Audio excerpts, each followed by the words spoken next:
All right, welcome to another TPS Tech Talk sponsored by I say sponsored like there's any money involved or anything. It's just organized by the uh, TPS program and the TPS Technology Committee in particular. But we are very pleased to always bring in other guests that aren't necessarily part of the TPS family. And today we have Gene Heil, who's actually done one of these hangouts in the past. So I'll let you say hi real quick, Gene.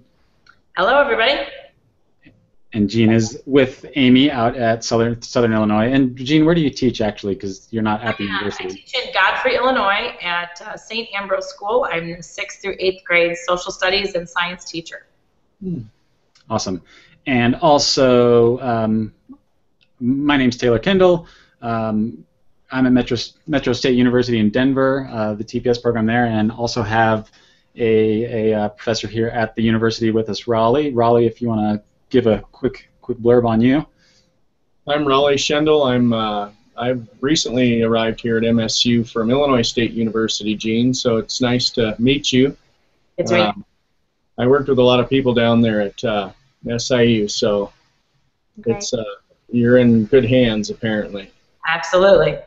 I'm continuing to learn and become a greater literacy expert, so to speak, and I've found fascinating ways to integrate technology, especially through these Google Hangouts, to enhance learner effectiveness and successes. So this is certainly a way to capitalize on all the language arts right here. So that's my passion in relation to this.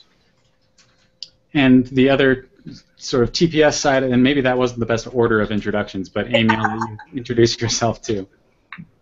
I direct the program at Southern Illinois University, Edwardsville, and we work with the Library of Congress Resources, so glad to be here. Awesome. So again, these are fairly informal. We didn't have any sort of real prep here, so we're going to be kind of off the cuff, but sort of broadly looking at just strategies both from sort of the TPS end as well as, you know, in the classroom. Gene and Raleigh have a little more familiarity with how it looks on the ground and with students. But strategies and techniques that just help educators and really broadly educators. I think Amy and I would both consider ourselves probably educators as well, more adult educators. But the techniques and strategies that can help those in education embrace change and be okay with change.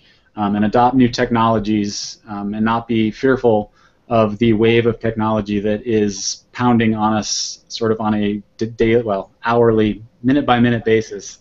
As I'm sure all of these folks here would attest, it can be overwhelming, but I think there's some strategies and some good models that we'll look at that just kind of help put it in perspective and make it less daunting and make it fun. It should be fun, I think, in the end.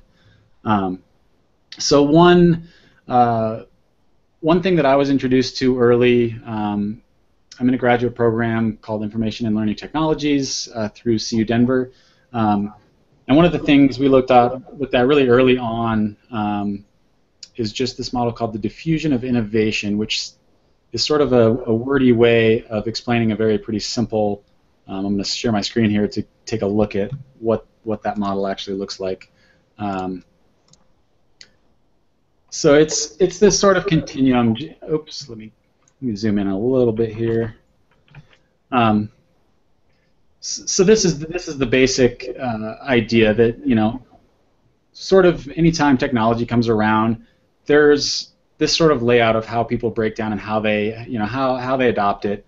Very small percentage are sort of those on the leading end and you know, really want to push the leading edge of what a technology might do. You have another smaller percentage that sort of adopt it as it's coming to be, you know, just sort of as it's ramping up to being something. We're not talking about Google Hangout, which is a technology that's been around for a long time that we're using here that's pretty well established. You know, we're talking about sort of early technologies that are just kind of making their way into the game. And then you have your sort of the majority of people fall into this early majority or late majority category of, you know, once it's sort of established and you know, sort of gains recognition on a bigger scale, then the bigger percentage of people are likely to adopt it, or you know, and then again we have sort of this tailing end of what they call laggards, and those that just aren't ever quite on board with technology.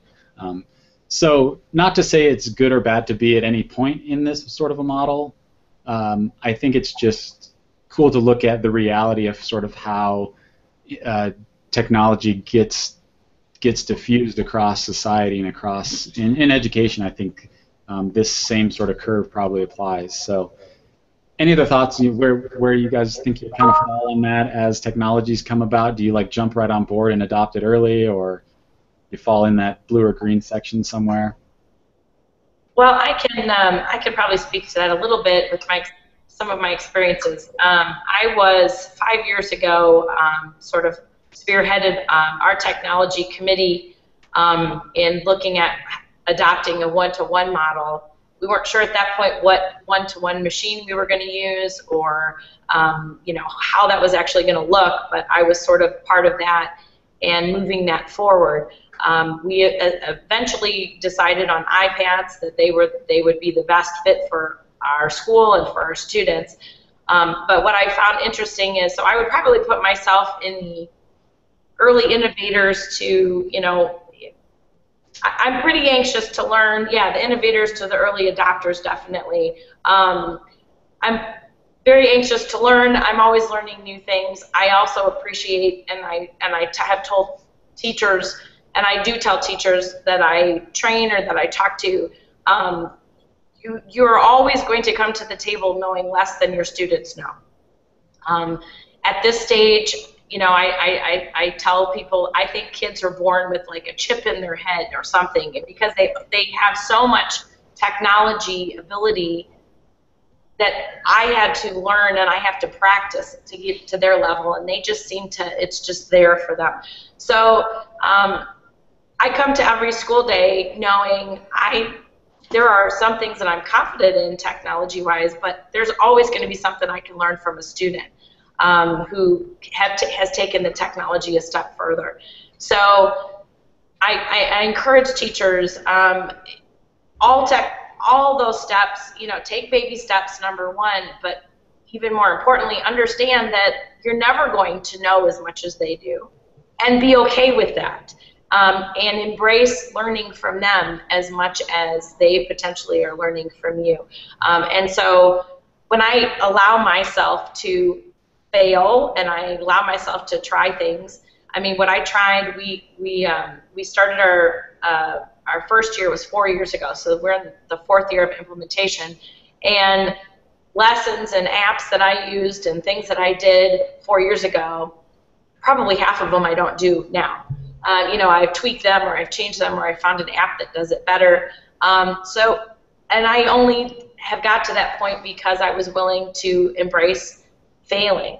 And so, you know, to me, the philosophy to hold to is, as long as you fail forward, you know, take the failure and go, okay, well, why didn't that work? Or why was that a bust? Or what didn't they like about that? Or how did I not get the content? I mean, I teach 2 heavy content subjects between science and social studies. So there's a focus on content, and there's a lot of stuff I have to give them. And sometimes, you know, when I allow them to research on their own, to find on their own, I'm worried, are they actually going to they're going to find the stuff that they need to find, that I think is important. So, but allowing myself to say, well, that was a bust, or hey, that was awesome, and I could add this and this and this. So I think that's, for me, with technology and embracing technology and utilizing technology, is being willing to be forgiving, a little bit forgiving of myself, and let myself try and fail, and then, you know, just don't stop trying, I guess. Yeah, and it's that repetition of being, I mean, the difficult thing is just failing those first few times is, you know, it can put you back. You can put you back a few steps if you really don't get it right. You know, there's degrees of failure. Sure. If it gets really bad, then yeah, then I see why it turns you off. But I think what I pull out at that point the most is that with the more repetition and with the more you're comfortable in maybe failing or just trying or whatever. Failure has a negative connotation, which I don't think is always, it's not always a negative experience. Like you said, you can fail forward. But it's just that repetition. I think it gets more and more comfortable, and you figure out your own techniques of moving it forward the more you do it. I think that's key, that reflective piece. I think the more we're reflective about what happened, the more that we can change the questions or the process of how we utilize that tool to be more effective at using it for everybody involved. Yeah, along the lines of taking risks and not fearing failure. As a teacher in higher ed, I feel like I'm far behind some of my students' understanding of technology and how technology can be used especially to communicate more effectively. And really, that's the business we're in, right? Teaching our students how to communicate. So I kind of take a back seat to the exposure that my students have to technology and challenge them in meaningful learning opportunities to incorporate some of the technology that they're familiar with, and that allows us to capitalize on pop culture phenomena that are prevalent among younger generations that I'm not privy to or don't spend a lot of time exploring, and I'm able to learn from and through them. And then as the literacy or language arts expert, the expert on teaching pedagogy, then I get to sit beside them and learn together with them and say, okay, what purposes might this serve? All these gadgets, all these tools are cool. Why are they cool? How might they allow a learner to grasp information more easily, to understand it more effectively, and to continue their learning? And really, in the long run, it becomes an opportunity to engage my students. And but it really starts with me. You showed that continuum, Taylor, and I thought it was beautiful because it reminds me that if I know where I'm at, I know where I could get, and I have to have a willingness to say I don't know and to not fake my knowledge of technology in the classroom and learning experiences. So my students really thrive from the opportunity to realize, wow, they can teach me something about teaching and learning, all the while I give back to them. So it becomes a reciprocal relationship. Yeah, Amy and Jean, who know TPS through and through, you can see why we've tried to pull Raleigh into as much as we can with what we do. The language is all pretty similar. So. And let's go back over and look at one more model, since the one thing we did advertise is that we take a look at the SAMR model, SAMR, and I think we're going to let Jean. I'll actually I'll share it on my screen so that we still have your face to see as you're chatting. This is just a fun example of the model that I found. The key is those heading: substitution, augmentation, modification, and redefinition. But I found this to be something most educators could probably relate to, which is taking that analogy via coffee. Yes. This is like the Starbucks SAMR approach here. But let us know what you know or think of the model and how it kind of applies to education. And I really, I mean, in looking at it, I think it's a good model, and it's in that it's a place for us, as Raleigh mentioned, sort of to see where we stand and where we can move forward.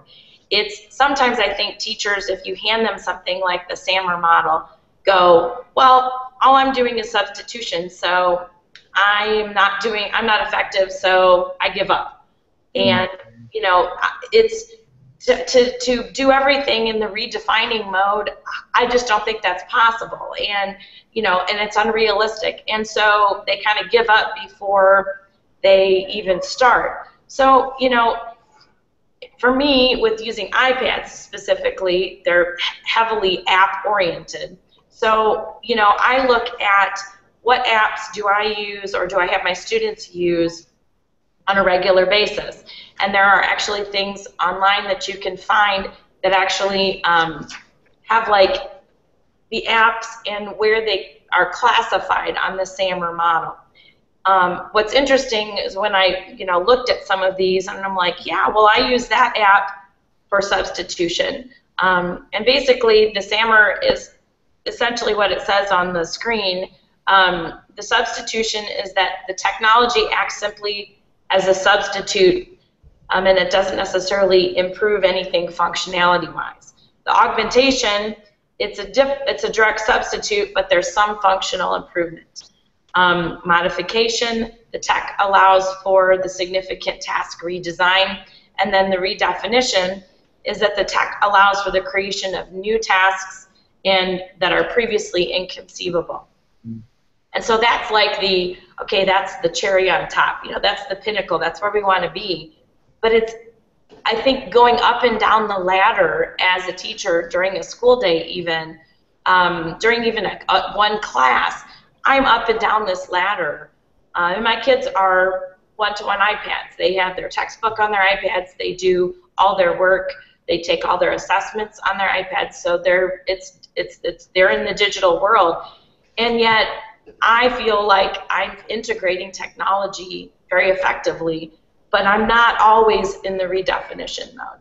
And I think sometimes teachers, and would be my biggest encouragement, it's like, well, I'm not up there all the time. I don't just go from cool project to cool project, and they're just doing their own thing all the time. Everything's redefining you as an educator. Right. And so, why am I here as a teacher? There is room, in my opinion, for the entire model.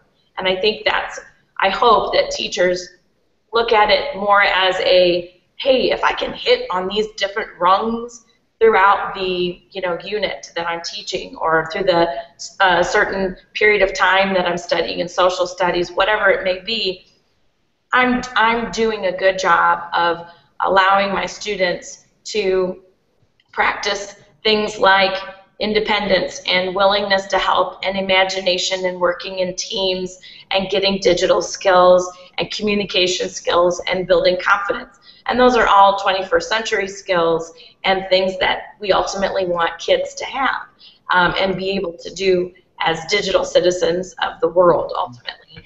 And so, there are all sorts of projects and things, and again, that's where the test it and try it and see what happens comes into play, because I might have in my head this great idea that I think, oh, they're going to totally just take off with this and run, and sometimes it works and sometimes it doesn't. But what are some? I was wondering what some of the examples were. I know you did a lot last year with integrating the digital primary sources from the library and putting some tasks and using some apps. Do you have some examples? And I don't know, have you aligned them to just kind of see where they might have fit? Yeah, well, one thing that my kids, all of my students, middle schoolers, really like to do is be dramatic. They're very dramatic. And so one example is I would forward them or give them a selection of primary sources that I've chosen off the Library of Congress that has to do with the topic we're studying.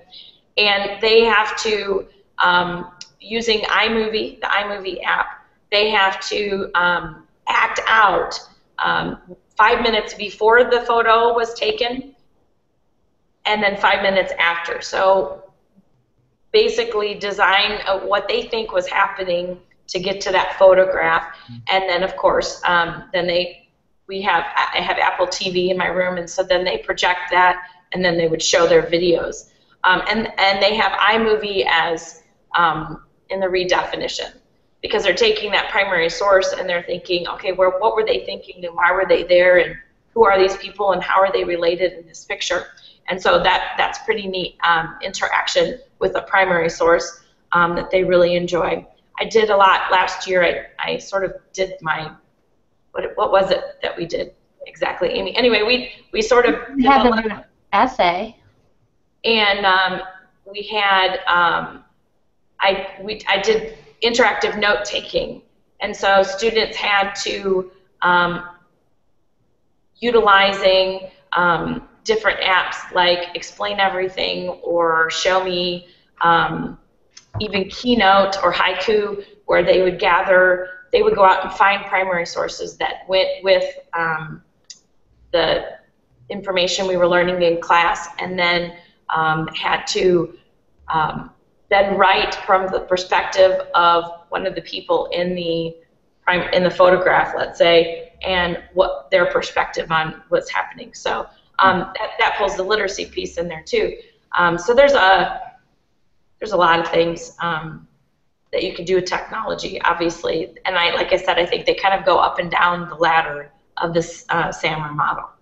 I have a jump in and ask for some. Oh, go ahead, Raleigh, because this is kind of a final follow-up. So go ahead. Well, I had a quick example of how the SAMR model kind of played its way out in a recent study that I did with a first grade and a second grade teacher during literacy block, and they were using iPads to impact student learning as far as fluency goes.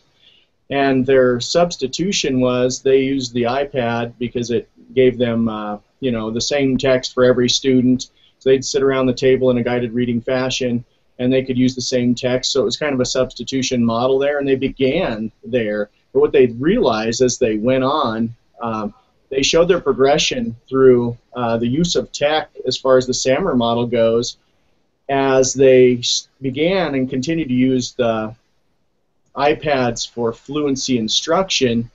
They realized, hey, there are other ways that we could more meaningfully teach these students fluency, and so they started to use the recordings, the audio readings of the text that they were using, which is something they wouldn't be provided unless they modeled it or they had students model it. And then they further progressed in using it in a modification sense by allowing the students to listen to these readings to determine which ones were more fluent than others, and for different reasons, to detail and understand the components of fluency and what it has to do with reading and reading comprehension.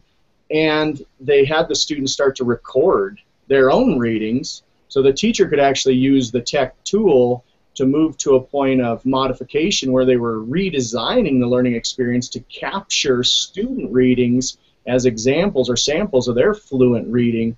And then they further went on to develop and create new tasks by brainstorming, oh my gosh, look what's possible with these iPads and these apps that are associated with fluency. And they had the students recording each other, practicing with one another, providing each other feedback on their levels of fluency or their ability to read fluently, and to set meaningful goals to become more fluent readers. The whole benefit of the entire thing was that these students were super engaged in reading, understanding what fluency had to do with reading and reading comprehension, their ability to collaboratively learn with peers, to honor feedback to their peers as teachers as well, and then the whole while the teacher was able to collect this data. When they collected the iPads, they had all these assessments of student reading to prove their fluency strengths and continued needs. So it was just phenomenal. So I thought that was a pretty good example of how these teachers progressed through the SAMR model as a result of being a part of this research. Yeah, I think that comes back to something that I think Jean and Amy have said at this point. The idea that it's not about where do I fall. It's about understanding that I'm at a specific spot and there's always some room to move forward. And I think that's a cool example of it. The one question I wanted to bring up, because I don't want to answer it, because it always comes up, is there's still cases where the technology is just not available. I mean, what motivation do I have as a teacher to become very innovative and try to adopt all when I know that's just not a reality in my school, and I'm not going to be able to. And my wife's a really good example of that, and I have really difficult conversations all the time because she's like, step back. We are at a whole another place in the game right now. She has a huge. It's the majority of her time is really spent just making sure that she can translate the same activity to a huge range of different students. You know, ton of ELL students. So I try to be very understanding of that side of it, and I've never heard the perfect solution as to how to be a really, you know, technology forward, innovative teacher in a scenario that's like that doesn't necessarily encourage it. And there may not be an answer. It's tough. It's just reality, I guess. Yes, I think the reality is that not every place. I know that the fact that all of my middle school students have an iPad is not necessarily the case as a lot of places. However, we're living in 2015, so it's all around us. We're preparing kids. I mean, I guess you have to have a sense of understanding that I'm preparing students for jobs that haven't been invented yet, you know, and so I'm going to use whatever it is that I can use. And I guess in that circumstance, I would encourage a teacher to just, if all you can use is, you know, you have your own iPhone and you can pass it around and let kids, you know, try something, or you can get the parent association to have one iPad or one netbook or a Chromebook, something.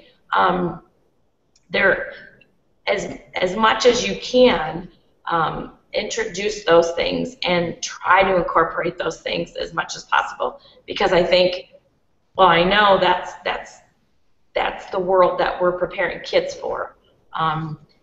I don't think, you know, I mean, I've been in education now 22 years. I'm not sure if I was starting now, I could get there.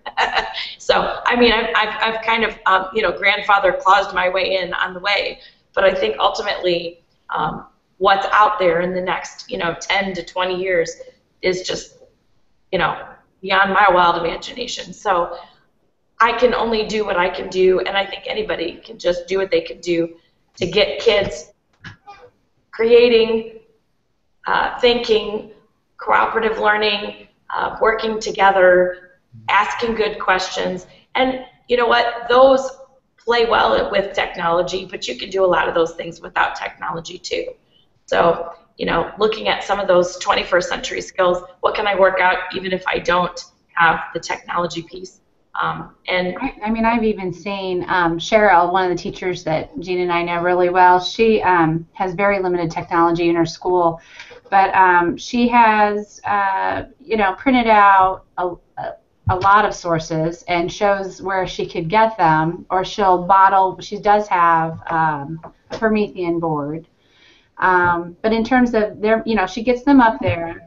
And they'll do things one-on-one, but they don't have that opportunity to work as groups. So then what she'll do is, you know, there's paper editions of tweets where you write them in, but it kind of replicates that screen feel. I mean, so I think I've seen teachers kind of do that in paper form if they don't have the tech form, and they can still work in groups. Another thought and idea that just comes to mind is some of the teachers in our area, in our rural communities that don't have a lot of technology, have written some small grants from corporations in local areas, the power company, we have Boeing, and so capitalizing and finding out some little grants that could offer some technology into your classroom. So the teacher being aware and being active of what is capable and being innovative, they can write maybe a small grant that can hopefully get a little bit going. You got to start somewhere. I think another way to look at this is, you know, you think about that continuum that Taylor showed, and the laggers, I think, certainly are laggers in some sense because we don't have the technology, right? So we're like, I don't have time to think about something I don't even have. But I think when we stop for a minute and we think in terms of the SAMR model and what's actually available at our schools, we have a lot more resources than we initially may have known. So we kind of have to do an inventory and say, okay, is the computer lab or our computer labs always full? I visit schools every day and I see computer labs sitting empty. You know, what opportunities exist there to move from going to the computer lab and just substituting what we're doing in the classroom with what we're going to do in a different room on a screen, right? How might we go there and actually redefine what we're trying to do with students? And I think you're right, Gene. That goes back all the way to the main reasons why we teach in the first place and the goals that we're trying to achieve with students. So the objectives don't change.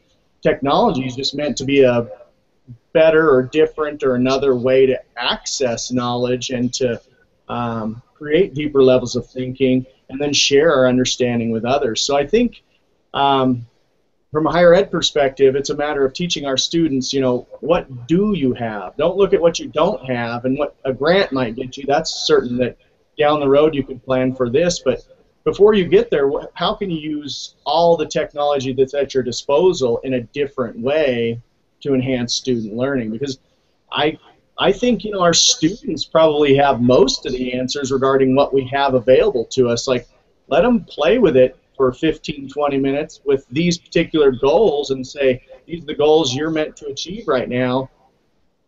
Achieve them. Figure it out. And they're amazing. And that's essentially what we're trying to do, right, in a global educational system, is create these amazing thinkers that can figure things out with little to no resources available to them. So just something that I constantly think about as a teacher in higher ed. Maybe I should take it back, because I feel like as I listen, maybe the question is answered in saying, you know, some of the most probably creative and innovative things we've seen are coming from teachers who have very little, and they have, you know, trying to think of what the little phrase is. Necessity is the what am I trying to say? Mother of invention. Mother of invention. Thank you, Gene. That's exactly it. Right?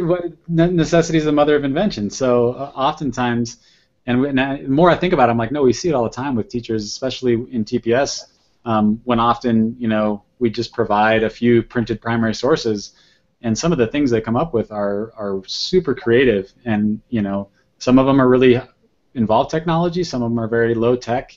You know, just doing the whole projector trick with, like, putting a piece of white paper up to zero in on a part of a primary source. You know, that's kind of a pretty innovative thing to do, even though it doesn't really involve much technology. Maybe I take back not wanting to get into that question, because I think that's a big piece of it is when teachers are put to task and don't have those things, often that's when you know, the most inspiring and creative ideas come up. And like you said, Raleigh, let the students go at it too, because, you know, they're gonna inspire us too. So I know we're at about a half hour here. I haven't seen I didn't prompt, but haven't seen any questions come up. So if anyone is watching, or for those that are, I can see there are a few. Feel free to ask any questions, and we can go at those. I had one other thing that just I didn't even think to show, but now it's like it fits so well. I have been working on a project of creating an infographic, and I think the topic probably came from our originally thinking this would be a good tech talk. So this is where I'm at with it, and I think this is just one more. This is going to look really busy, and I know on smaller screens you won't be able to make it out, but I came up with sort of these 3 steps to make adopting technology a little more comforting. Accepting change in the first place, it's kind of this ABC. Being selective, so not trying to learn everything at once, and then look, this was like serendipitous, Gene, creating failure. So I just wanted to share it. I can actually I can share this out, but it provides some stats on sort of each of those steps, and again, this is just something I created, and I hadn't even planned to share it, which is strange because it fits too well. But any thoughts? You guys can actually be part of my peer review here of this assignment. Any thoughts on those 3, that kind of 3-step process? I think it's absolutely perfect, because that's exactly what you have to be willing to do, A, B, and C. And if you can't accept that it's changing, you're never going to fail because you're never going to get to that point. But that's why I said I always tell teachers, try one thing. Be selective. Don't say, I'm going to learn these 15, 20 apps and I'm going to be expert at it. No, pick 2 and say, I think I could really utilize these. And then do that and become expert at that. And then try another one and then try another one. And that's what I've done. And I certainly am not an expert by any means, but over the past 4 years, I've stretched and changed and tried, and I think, but by taking those baby steps. So hey, B could go with baby steps too. So there you go. But I would argue that you've become an expert at being okay with not being an expert. Maybe there's some kind of recursive thing that happens, which then makes you actually an expert. Mm-hmm. Well, there you go. However that works, I'm not. I want to learn from whoever I can learn from, whether it's my 12-year-old student, or if it's my husband, or if it's my son, or whoever it is, other teachers. And if we have that kind of idea always about us, that there's always an opportunity for me to learn something new, and maybe I can go, hey, yes, I know that, and have you tried this? And then having that collaborative spirit is also really something that I think is key to feeling successful, like you're moving forward.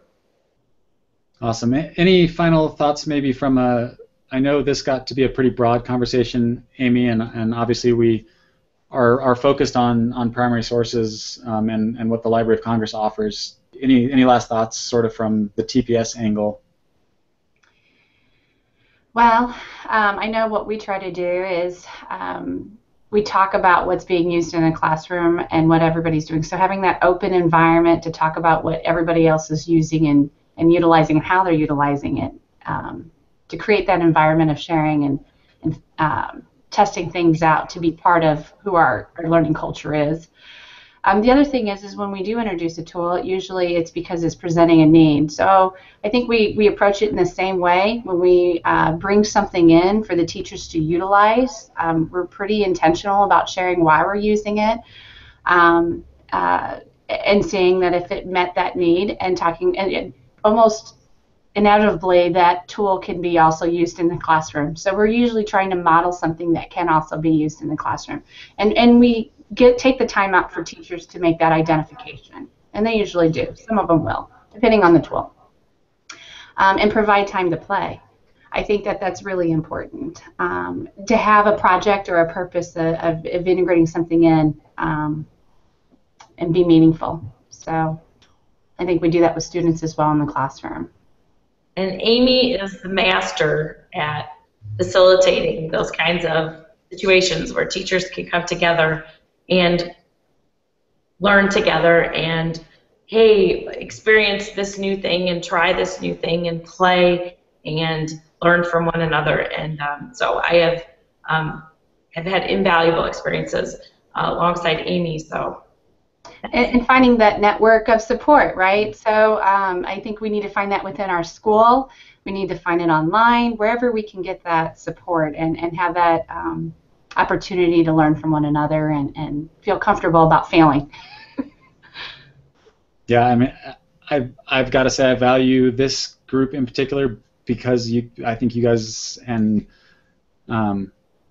you sort of embody the whole idea behind why I wanted to have this talk, because this whole format is very impromptu, and we could fail. I stumbled over words. We all failed probably in our own respect in some way, but having the willingness to just come and try it and talk through things and learn and share what we're doing. I value that way beyond hearing like Jean. I wish we could just have like a weekly talk. And Amy, I know you have a little quicker access to her, but I'm sure you say the same thing, because I always pick up great things every time I hear from you. So I am reiterating that sort of creating a network, and even this little group here in a small way is kind of that idea. Raleigh, same thing, just kind of jumped on last minute, didn't know what it was about, but he's very willing to try and likes to learn. So. Well, the beauty of this, real quick for me, is that so this technology allows me to enhance my learning processes, which I think we're in the art and the business of not learning things, but learning how to learn, because we only have students for so much of the day, which actually amounts to very little time.